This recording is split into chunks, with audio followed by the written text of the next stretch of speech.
برای شروع کار و سرانداختن نخمون ابتدای حلقه ایجاد میکنیم، توی دستمون نگه میداریم زیر پارچه. این حلقه رو به کمک سوزن میاریم روی سطح کارمون و همینجا توی همین نقطه به فاصله 1-2 میلیمتر به سمت راست یه دونه دوخت میزنیم و مجدد نخ که اومد بالا به سمت چپ یه دوخت دیگه میزنیم. توی ادامه ویدیو جزئیات کامل زدن دوخت رو به شما گفتم، ببینید تا خوب متوجه بشید.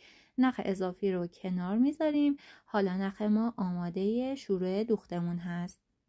حتما ویدیو رو لایک کنید و ادامه این ویدیو رو ببینید تا متوجه دوخت بشید. سوزن رو وارد حلقه‌ای که اول کارمون ایجاد کردیم میکنیم به این ترتیب و عمود نگه میداریم. نخمون میفته داخل قلاب سوزنمون و حالا باید دوختمون رو شروع کنیم. توجه کنید پیچ سوزن ما باید در جهتی باشه که میخوایم دوختمون رو انجام بدیم. الان به سمت راست میخوایم دوخت بزنیم، پیچ باید به سمت راست باشه و سوزن وارد کارمون بشه. بعد یه چرخش 180 درجه در جهت مخالف داریم و حالا از پایین نخ رو به این صورت باید دور سوزنمون بپیچونیم تا گیر کنه به قلاب سوزنمون و وقتی سوزن رو میاریم بالا بیفته داخل قلاب. خوب دقت کنید به تصویر، به این صورت که سوزن پایین نخ رو تقریبا میشه گفت 1.5 دور دور سوزنمون میپیچیم و کاملا نخ رو نگه میداریم. حالا باید سوزن رو با یه فشار به عقب به سمت بالا بکشونیم تا سوزن ما در واقع قلابش به پارچه یا تونمون گیر نکنه. این فشار رو به عقب بسیار مهمه. ادامه دوخت رو که میخوایم انجام بدیم مجدد ببینید اگه اون پیچش نباشه نخ در میاد از داخل قلاب. پس این خیلی مهمه شما جهت سوزن که اون پیچ هست در جهت دوختتون باشه. حتما در جهت دوختتون باشه، جهت سوزن، پیچ سوزنتون و وارد کار بشید. پایین اینجوری نخو میپیچونیم، با یه فشار رو به عقب میاریم بالا. اگه فشار رو به عقب نداشته باشید این قلاب گیر میکنه به پارچه یا تور شما و اون رو پاره میکنه. این آموزش بسیار آموزش مهمیه و اصلی ترین و مهمترین دوخت تنبوردوزی هست. یعنی در واقع تمام تنبوردوزی همین دوختی هست که من دارم آموزش میدم. بنابراین خیلی به صورت آهسته و با توضیحات کامل سعی میکنم دوخت رو یادتون بدم. شما هم حسابی با دقت نگاه کنید تا بتونید متوجه دوخت بشید. ببینید این چرخش رو به سمت چپ و پیچش نخ همزمان اتفاق میفته. من اینجا برای اینکه شما بهتر متوجه بشید خیلی آروم دارم این کار رو انجام میدم. هر باری که سوزن وارد پارچه میشه نگاه کنید پیچ میره در جهت دوختم و همزمان که 180 درجه میچرخه نخم دور سوزنم میپیچه. حالا جهت دوخت من تغییر میکنه، به سمت پایین میخوام بیام. اینجا به فاصله 1 میلی دوباره یه دوخت میزنم که نخ من اونجا گیر کنه و این زاویه تیز رو به من بده. بعد شروع میکنم رو به جهت پایین دوخت رو میزنم. خب چون که رو به پایینه پیچ سوزن منم در جهت پایین قرار میگیره و وارد پارچه میشه و اون چرخش و پیچش نخ رو دارم. با یه فشار رو به عقب سوزن میام از کار خارج میکنم. دقت کنید خیلی ممکنه براتون پیش بیاد که بگید سوزن من به تور یا پارچه گیر میکنه. قطعا این فشار رو به عقب رو موقع خارج کردن سوزن ندارید که گیر میکنه. بسیار نکته مهمیه. یا یه نکته دیگه این که شما ممکنه بگید که خب وقتی که میخوام سوزن رو ببرم داخل کار نخ من خارج میشه، به خاطر اینکه شما جهت سوزنتون رو رعایت نمی کنید. وقتی سوزن داره داخل پارچه میره حتما پیچش باید در جهت دوختتون باشه. حالا جهت دوخت میخواد رو به پایین باشه، رو به راست باشه، رو به چپ باشه، در همون جهت این پیچ باید قرار بگیره تا کار شما بدون مشکل انجام بشه.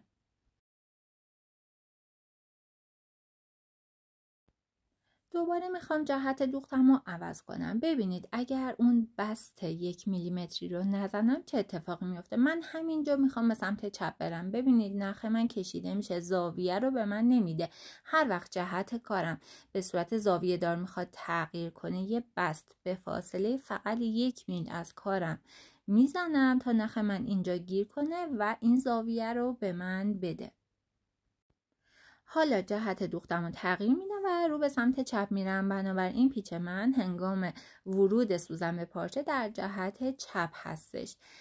حتما در جهات مختلف دوخت رو تمرین کنید تا دستتون کاملا عادت کنه و حرفه‌ای بشید و فقط دوخت به یک جهت رو یاد نگیرید. این دوخت هماهنگی کامل بین دو دست و چشمه. شاید توی نگاه اول به نظر سخت بیاد، ولی مطمئن باشید با تکرار و تمرین و رعایت دونه بدون این نکاتی که توی این ویدیو به شما گفتم میتونید به صورت کاملا حرفه‌ای دوخت زنجیره تنبوردوزی رو انجام بدید. مجدد میخوام جهت دوختم عوض بشه، پس دوخت بستم رو میزنم و جهت رو تغییر میدم. رو به سمت بالا، پیچ به سمت بالا. وارد کار میشم، نخو میپیچونم. سوزن یه چرخش 180 داره و رو به سمت بالا دوختم رو ادامه میدم. این نوع دوخت رو خوب تمرین کنید تا حرفه‌ای بشید. توی دوخت‌های اولیه ما می‌خوایم متریال و انواع دوخت‌های مختلف رو روی کار داشته باشیم. اگر که این دوختتون ضعیف باشه، کنترل متریال روی سوزن براتون خیلی سخت خواهد بود. بنابراین تمرین کنید توی جهات مختلف تا دستتون حسابی راه بیفته و دوخت زنجیره رو بتونید بدون نقص اجرا کنید. خوشحال میشم نظرتون رو راجع به آموزش توی کامنت بهم بگید و ویدیو رو هم لایک کنید. برای اتمام کارمون و کور کردن نخمون به این ترتیب عمل میکنیم. آخرین حلقه رو باید ببریم پشت کارمون. اینجوری که سوزن رو از پشت کار به فاصله 1 میلیمتری از آخرین زنجیره میاریم بیرون.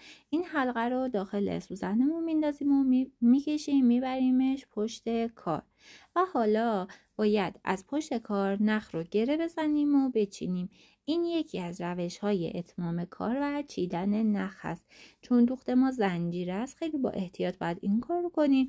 اگر نخمون کشیده بشه، دوخت ما شکافته میشه. پشت کار اون حلقه‌ای که بردم و نخی که خب داشتم باش دوخت رو انجام میدادم رو دوتایی با هم به این صورت 2-3 تا گره روی هم میزنیم تا مطمئن باشیم که گرهش باز نمیشه. و حالا اضافات نخمون رو میچینیم. روش‌های مختلفی برای اتمام کار وجود داره که این ساده ترینش هست که براتون توضیح دادم.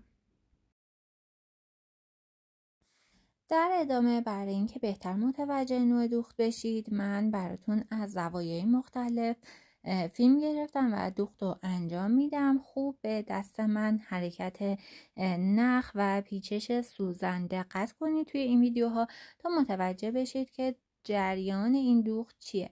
اگه کامل بتونید درک کنید که موضوع چیه و چه کاری باید انجام بدید، خیلی براتون راحت تر میشه. ببینید حتی از زاویه پایین هم فیلم گرفتم تا دیگه هیچ نکته مبهمی براتون نمونه. حتما تمرین کنید. قطعا توی شروع شما هماهنگی لازم رو ندارید. نخ بارها از سوزن شما خارج میشه یا حتی ممکنه تور و پارچتون رو پاره کنید، ولی اصلا مشکلی نیست. با تکرار و تمرین حرفه‌ای میشید. از زاویه بالا هم میتونید دوخت رو نگاه کنید. دیگه نکته خاصی نیست. من فقط تمام سعیمو کردم که بتونم به واضح ترین شکل ممکن و با فیلم برداری از زوایای مختلف با توضیحات کامل نوع دوخت رو به شما آموزش بدم. حتما توی جهات مختلف هم بدوزید تا دستتون کاملا راه بیفته و فقط توی یک جهت دستتون حرفه‌ای نباشه و دستتون فقط به دوخت یک جهت، مثلا به چپ، از چپ به راست عادت نکنه. چون توی دوخت متوجه میشید براتون یک جهت خاصی ممکنه خیلی راحت تر باشه، مثلا بالا به پایین شاید براتون راحت تره یا چپ به راست. فقط اون دوخت رو انجام ندید، دستتون عادت میکنه به همون دوخت و شما دچار مشکل میشید. حتما توی جهات مختلف باید تمرین کنید. حتما وقتی دارید تغییر جهت میدید دوخت بست رو بزنید تا اصول کار رو درست و دقیق یاد بگیرید و بتونید انجام بدید. شما هم حتما داخل یک کارگاه کوچیکی توری رو بندازید. برای شروع حتما از تور استفاده کنید چون دوخت روش راحت تره و مثل من بیاید توی جهات مختلف مدام به چپ و راست سوزن رو هدایت کنید و دوخت‌های حالت مارپیچ و خطای زیگزاگی و به هر نحوی که میتونید دوخت رو انجام بدید تا جایی که هم کاملا توی ذهنتون ملکه ذهنتون بشه، هم دستتون دوتا دستتون با هم هماهنگ بشه و بتونید که خیلی روون و راحت دوخت رو انجام بدید. این تمرینی که الان دارم بهتون میدم بسیار مهمه. خواهش میکنم حتما انجام بدید. مادامی که شما این تمرین رو انجام ندید دستتون راه نمیفته و فقط با نگاه کردن ویدیو ممکن احساس کنید دوخت سختیه یا حتی توی شروع ممکنه حس کنید سخته نمیتونید، ولی با تکرار و تمرین من این ضمانت رو به شما میدم که قطعا میتونید خیلی به راحتی دوخت رو انجام بدید. ما توی ویدیوهای بعدی آموزش دوخت انواع متریال، آموزش دوخت انواع آیتم های مختلف رو داریم. شما این دوخت رو حسابی تمرین کنید، حرفه‌ای بشید، با ویدیوهای بعدی همراه من باشید که بتونیم دوخت های مختلف رو اجرا کنیم. حتما چنل رو سابسکرایب کنید، نظرتون رو برام کامنت کنید و ویدیوها رو هم لایک کنید. حضور و همراهی شما باعث میشه که من انگیزه بیشتری برای تولید محتوا و تولید ویدیوهای جدید داشته باشم. ممنونم که با من همراهید.